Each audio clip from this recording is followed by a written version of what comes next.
Bienvenido a Te lo cuento. Ve por tus audífonos y ponte cómodo. Hoy continuamos con Star Wars Death Troopers. por Joe Schreiber. Capítulo 15. VHB. Sartoris caminó por el corredor de vuelta a la oficina del alcaide. Llevaba 2 rifles blaster E-11 con las culatas replegadas para poder cargar uno con cada mano. Se los había quitado a 2 Stormtroopers que encontró en el camino. De hecho, uno de ellos trató de dispararle justo afuera de la enfermería. El guardia en cuestión, un hombre al que Sartoris conocía desde hacía años, se acercó a él tambaleándose, con su casco en una mano y los ojos llenos de sangre. Iba tosiendo y despotricando a todo pulmón. Parecía no tener idea de dónde estaba, pero insistía en que necesitaba ayuda médica. Afirmó que tenía los pulmones llenos de fluido y que no podía respirar. Se estaba ahogando desde dentro, pero no le permitían entrar a la unidad médica. Sartoris trató de empujarlo para pasar, pero el guardia sacó el blaster y le apuntó. Cuando se dio cuenta de a quién estaba a punto de disparar, se detuvo y se fue de lado contra la pared. «Lo siento, capitán, no lo reconozco». Sartoris le arrebató el E-11, lo golpeó en la cabeza para aletargarlo y le disparó a quemarropa. 20 metros más adelante, otro Stormtrooper se acercó a él. Esta vez, el capitán fue más rápido y lo aventó en cuanto lo vio. El resto del camino transcurrió de la misma forma. En el corredor, guardias y troopers en inútiles trajes para control de contagios se tambaleaban, tosían y vomitaban sangre detrás de sus máscaras, mientras se acercaban a él para pedirle ayuda y le suplicaban que les diera respuestas sobre lo que estaba sucediendo. Muchos ya se habían derrumbado y yacían boca abajo en el piso. Entre más lejos llegaba, más cuerpos encontraba en su camino. Sartoris los saltaba cuando podía, pero en ocasiones tenía que caminar sobre ellos. Cada metro que recorría, el rancio aire vaciado con olor a viles y a sudor estancado que llenaba el lugar, se volvía más agobiante. Nunca había olido algo así.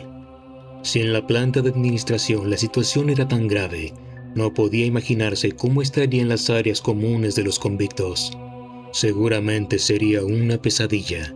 Se preguntó si el alcaide ya había sacado a todos los guardias de las plantas de detención para llevarlo a las superiores, sellar esa zona por completo y esperar que los convictos murieran. Cuando llegó a la oficina de Glot, oprimió el intercomunicador y aguardó a que lo recibieran, pero no escuchó la voz del alcaide. «Soy el capitán Sartoris, señor. ¡Abra!». No hubo respuesta, pero el capitán sabía que estaba ahí dentro. A lo largo de la historia, el alcaide siempre enfrentó todas las crisis, sin importar su magnitud, desde la seguridad de su oficina. Esta vez, las cosas no serían distintas. Ahora, sin embargo, el alcaide tenía algo que Sartoris necesitaba: los códigos de acceso a las cápsulas de escape. El mantenimiento de las cápsulas era una de las tareas del OCI BSEC, y Sartoris sabía que el guardia tenía los códigos de lanzamiento para activarlas. Por eso se sentó junto a él en la burbuja de cuarentena. Se quedó mirando la alucinante expresión y los desorientados ojos en blanco del moribundo y le pidió los códigos una y otra vez. BSEC, sin embargo, no cooperó gran cosa. Finalmente, a Sartoris se le acabó la paciencia y pensó que tendrían que perdonarlo por lo que iba a hacer, ya que, ¿acaso no era lógico que tarde o temprano necesitaría ejercer un poco más de presión para ayudarle al guardia a enfocarse en lo que le estaba preguntando? En realidad, no planeaba taparle la nariz a BSEC tanto tiempo. Si él hubiera cooperado, si solo se hubiera espabilado por un instante y le hubiera dado los códigos, nada de eso habría sido necesario. Lo único que necesitaba Sartoris era información, como aquella vez en que necesitó información del viejo convicto Longo. El problema fue que el viejo tampoco cooperó, y después de todo, aquella era una barcaza penitenciaria, ¿no? Sucedían accidentes. Pero BSEC no era un convicto, susurró una voz en la cabeza de Sartoris. BSEC era uno de tus hombres, y De todas formas, ya iba de salida, masculló Sartoris al tiempo que volvía a prestarle toda su atención a la tarea que tenía frente a sí. El alcaide Claude estaba ahí dentro y necesitaba hablarle con más urgencia que nunca. Iba a explicarle que, si querían sobrevivir, tenían que escapar de la barcaza en ese mismo instante. En la cápsula de escape había bastante espacio para ambos, o tal vez solo para él, si Claude no veía las cosas desde su perspectiva. «¡Alcaide!», gritó el capitán. Todavía no había respuesta del otro lado. Sartoris bajó la vista, miró los blasters que traía en las manos y volvió a fijarse en la puerta. Como posiblemente era a prueba de blasters, si se atrevía a disparar, solo iniciaría una descarga de tiros que rebotarían y terminarían matándolo. No obstante, necesitaba tener acceso a los códigos lo antes posible si... Entonces, la puerta se abrió sola. Sartoris no se lo esperaba. De hecho, titubeó un momento y se limitó a echar un vistazo al interior. La oficina de Claude parecía vacía. La escena desierta del holomural, la consola abandonada y la vista al exterior completamente despejada. Era el mismo aroma amoníaco que se acumulaba en el corredor, solo que en una versión más concentrada. Sartoris se cubrió la nariz y la boca con la mano y se esforzó para reprimir una arcada. Capitán, Dijo una voz que parecía hacer gárgaras desde detrás de la consola. qué agradable sorpresa.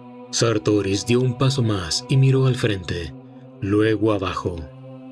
El alcaide Claude estaba tirado sobre un costado junto a la consola, enroscado en posición fetal sobre un charco de algo rojo grisáceo. Cuando vio que Sartoris se cernía sobre él, se apoyó en sus codos y respiró temblorosa y roncamente. Un fluido pegajoso le escurría por la nariz y la barbilla. La enfermedad lo despojó de cualquier remanente de indiferencia, rudeza y crueldad. Lo único que quedaba era ese algo tembloroso y desollado que Sartoris siempre supo que vivía en el interior del alcaide. Estuve observando los monitores. Explicó el alcaide. La infección del destructor estelar El moribundo volvió a toser. se propaga demasiado rápido como para contenerla, ¿está de acuerdo? Sí, señor. Entonces solo nos queda una opción. Claude volvió a respirar trabajosamente como a través de un tubo. Tenemos que abandonar la barcaza. Lo mismo pensé, señor, Usted me ayudará a llegar a la cápsula de escape. dijo el hombre entre toses forzadas. Es el procedimiento estándar. Remy, reporte completo desde ahí. Correccionales imperiales, no cuestionaría mi decisión. Más adelante tendrán acceso a toda la información desde la unidad médica. Verán que no tuve otra opción. Sartoris no pudo evitar reírse. Incluso en medio de un caso tan extremo, el hombre pensaba en cómo justificarse ante sus superiores. ¿Tiene los códigos de acceso para el lanzamiento?, preguntó el capitán. Claude tosió y asintió. Tosió más fuerte y el esfuerzo hizo que las venas de sus sienes se abultaran como gusanos azules retorcidos. Creo que debería dármelos ahora. El alcaide dejó de toser. Entornó los ojos y luego los abrió como platos.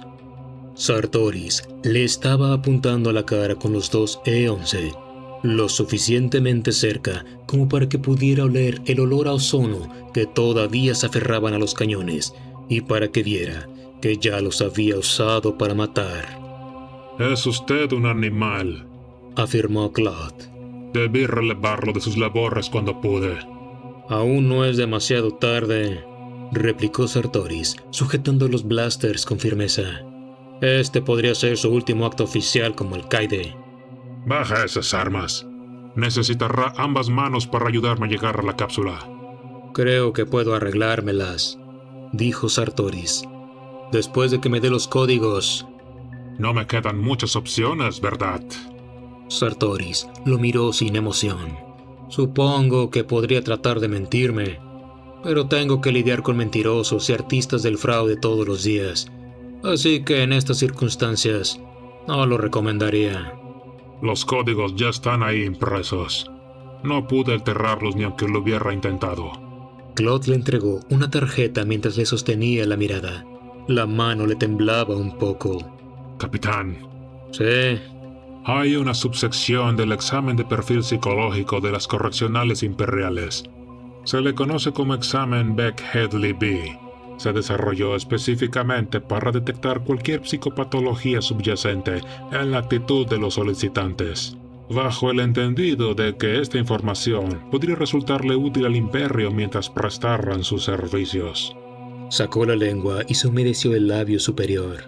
¿Le gustaría saber cómo salió su examen VHB, Capitán Sartoris? Creo que ambos conocemos la respuesta, señor.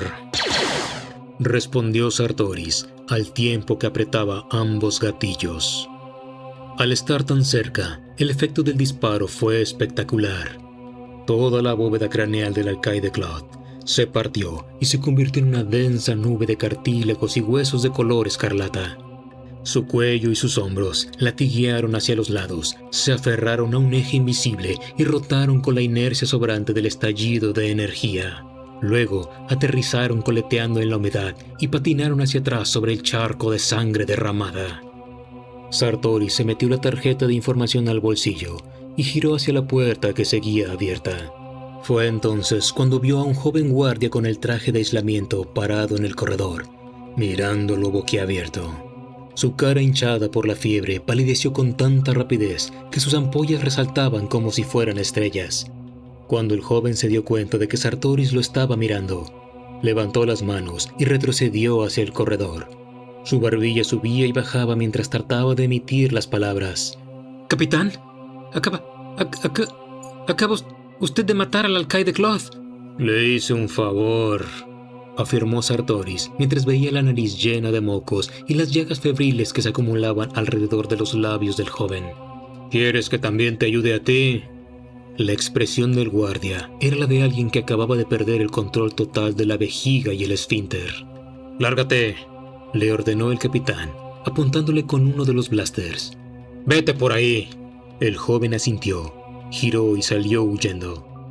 Sartoris solo escuchó el repiqueteo de las botas y la respiración del guardia ronca y esforzada.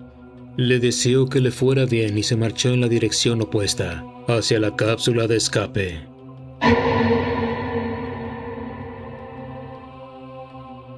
Esto fue todo por ahora. Gracias por quedarte hasta el final. La historia continúa, pero te lo cuento en el siguiente episodio. Hasta la próxima.